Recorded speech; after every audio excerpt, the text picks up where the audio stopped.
Salam. Bismillahirrahmanirrahim. Alhamdulillahi hamdan kathiran tayyiban mubarakan fihi kama yanbaghi li jalali wajhikal karim wa li azimi sultanik. Allahumma salli ala sayyidina Muhammadin abdika wa rasulika nabiyil ummi wa ala alihi wa sahbihi wa sallim, amma ba'du. Allahumma barik lana fi Sya'ban wa balighna Ramadan. Terima kasih saudara saya Al-Fadhil Ustaz Haji Muhammad Nazri bin Dewa Al-Hafiz selaku rakan bicara wara pada malam ini.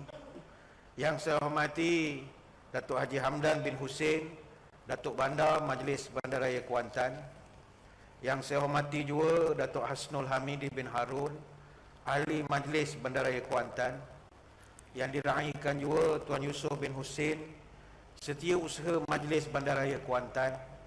Seterusnya pengarah-pengarah jabatan, tak dilupakan para pelajar Pusat Pengajian Tahfiz Ribat Az-Zahra Balok, tuan-tuan guru, para alim ulama, para habaib, muslimin muslimat, hadirin hadirat, tuan-tuan puan-puan, moga sekaliannya sejahtera dalam limpahan rahmah dan barakah.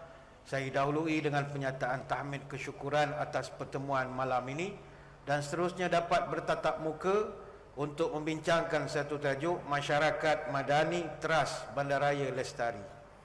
Hadirin hadirat sekalian, kebelakangan ini kita mendengar satu kalimat yang kembali dipopularkan, iaitu kalimat Madani.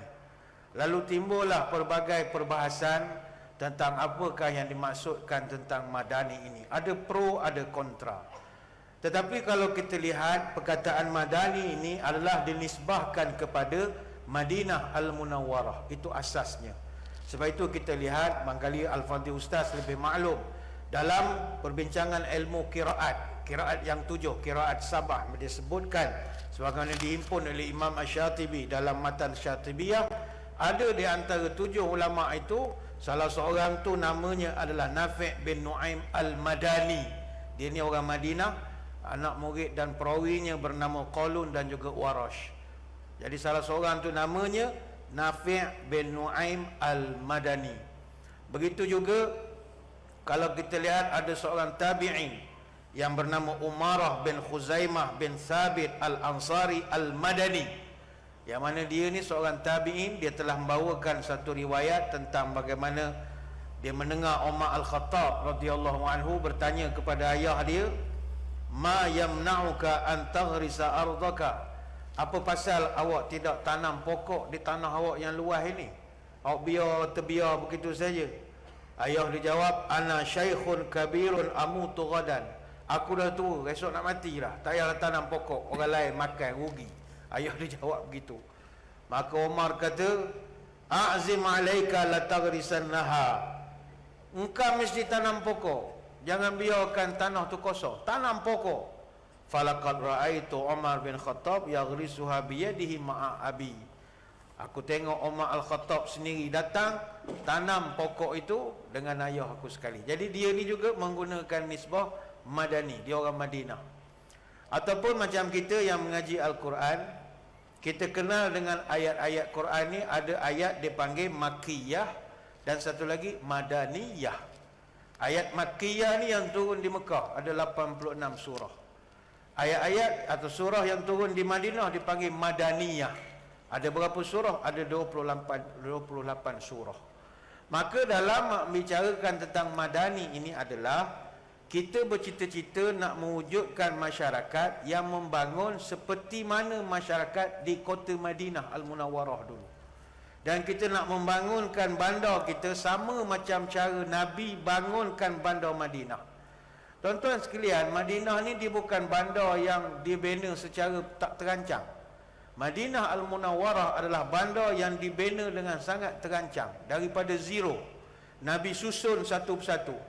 Sebab itu kalau orang yang kerja bahagian perancang bandar, town planner, salah satu nama besar di dalam perancang bandar adalah Nabi Muhammad SAW. Dia bangunkan Madinah tu daripada kosong sampai jadi satu penempatan yang sangat tersusun. Baginda Nabi telah bahagikan Madinah kepada beberapa khitah, kejiranan ataupun perisin. Dan setiap khitah itu Nabi wujudkan satu kawasan mesti ada musalla ataupun ada masjid. Dan masjid ataupun musalla itu diletakkan dalam jarak 200 meter dalam lingkungan daripada setiap presin ataupun khitah itu. Dan zaman Nabi ketika itu di Madinah ada 9 masjid selain daripada Masjid Nabawi. Dan setiap khitah itu pula Nabi buatkan ada perkuburan dia sendiri.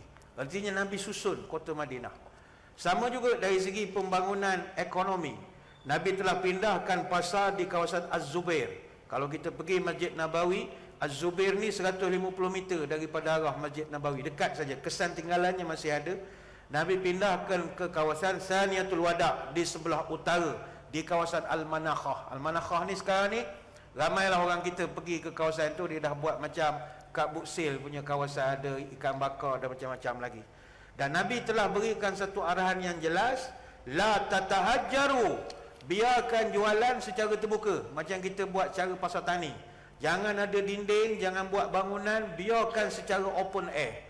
Zaman Nabi telah diperkenalkan kaedah itu. Cuma zaman Khalifah Hisham bin Malik, Khalifah dinasti Umayyah ke-10, barulah dia buat binaan di kawasan tapak Al-Manakhah itu. Kemudian Nabi juga telah merancang bandar Madinah, reka bentuk kediamannya ada seni dia. Dan kediaman yang dibina di zaman Madinah itu mesti memelihara hak dan juga privasi penghuni dia. Sebab itulah apabila ada orang marah kepada majlis bendaraya, nak renovate rumah kena kebenaran, kalau tak buat salah sambung rumah sendiri, bukan pakai duit awak. Tak. Apabila kita renovate rumah, mengganggu ketenteraman rumah orang atau menyekat orang punya kebebasan, itu adalah kesalahan dalam agama.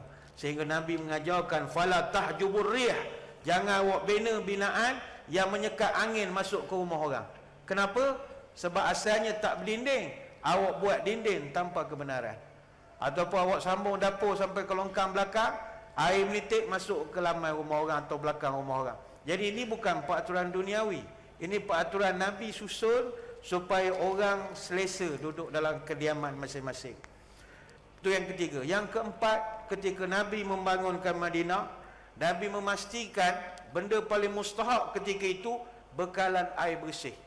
Disebabkan zaman Madinah air bersih tidak dikawal oleh orang Islam. Kamu Islam baru pindah masa itu, baru hijrah.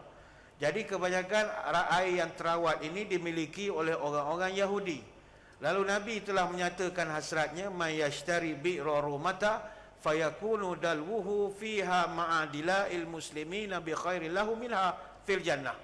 Siapa-siapalah boleh beli telaga Roma. Ada satu telaga yang begitu strategik sekali.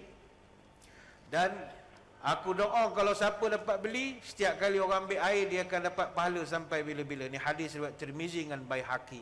Jadi dipendekkan cerita, ramai orang nak membeli tapi Yahudi itu tak nak jual. Pemilik asal telaga itu tak nak jual. Sampai dibuat signboard besar, la abi'ul ma' lil muslimin. Aku takkan jual air ni pada orang Islam, pergi ni. Tapi akhirnya berjaya dibeli oleh Osman bin Affan radhiyallahu anhu. Yang mana Osman bin Affan radhiyallahu anhu ketika itu dia berjaya membeli telaga itu dengan harga yang sangat mahal, luar biasa sekali harga. Tetapi dia tetap mampu membelinya kerana dia adalah jutawan ketika itu. Sebab itu Osman sampai sekarang kaya. Dan perigi itu masih ada. Kalau tuan-tuan pergi ke Madinah, ada kawasan nama Bi'run Osman, perigi atau telaga Osman, masih ada sampai sekarang. Dan dia ada kawasan kebun di situ. Stadion Osman dia pernah tanam ada 1550 pokok kurma dan masih lagi mengeluarkan hasil bergenerasi-generasi. Rezeki masih ada di situ. Jadi tuan-tuan dia nak berangkat cuti sekolah, ziarah Madinah, pergi je sendiri, tahan teksi Ujrah putih itu. Dia tanya Rahfin bagaimana? Bi'run Osman, semua orang tahu. Cakap elok-elok Bi'run Osman, yang cakap Kelantan dia tak faham. Rahfin, Bi'run Semeh. Semeh apa dia? Semeh. Semeh dok mana Kota Baru kau? Bi'run Osman, bukan Semeh. Semeh tak ada. Itu yang keempat.